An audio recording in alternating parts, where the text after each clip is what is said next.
पूर्व केंद्रीय मंत्री मनीष तिवारी के ताजा बयान से विवाद खड़ा हो गया है। मनीष तिवारी ने 2012 में फौज की टुकड़ी के दिल्ली कूच करने की खबर को सही बताया है। उस वक्त वीके सिंह थल सेना अध्यक्ष थे और उम्र के विवाद को लेकर उनकी सरकार से तनातनी चल रही थी। वीके सिंह तब तत्कालीन यूपीए सरकार के खिलाफ सुप्रीम कोर्ट तक गए थे।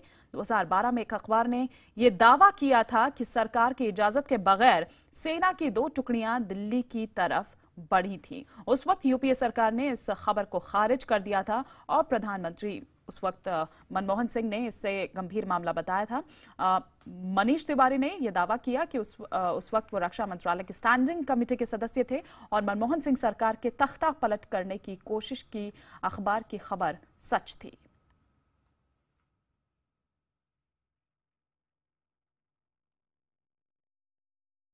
Time you were part of the UPA government and part of the Defence Standing Committee of Parliament. Do you want to say that the story was true?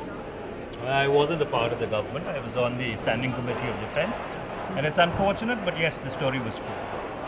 How can you say that the story was true? Well, I know it is true. As I told you, I was serving on the Standing Committee of Defence.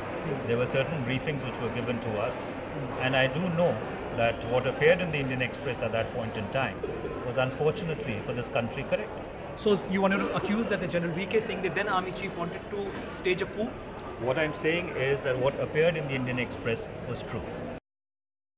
केंद्रीय मंत्री मनीष तिवारी ने किस तरह से निशाना साधा है और एक अखबार के दावे को सच बताया है दिल्ली कूच करने की बात को लेकर। हालांकि वीके सिंह के जवाब की अगर हम इस पर बात करें तो उन्होंने मनीष तिवारी के इस दावे को खारिज किया है।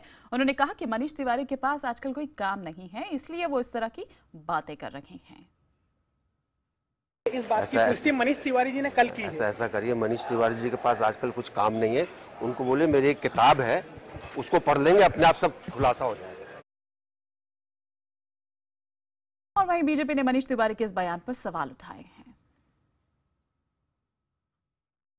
मैंने उसको देखा है और उसको पढ़ने के बाद अनेक प्रश्न उठते हैं मनीष तिवारी जी के उस बयान पर, और इसलिए वो बयान एक सस्पेक्ट बन जाता है।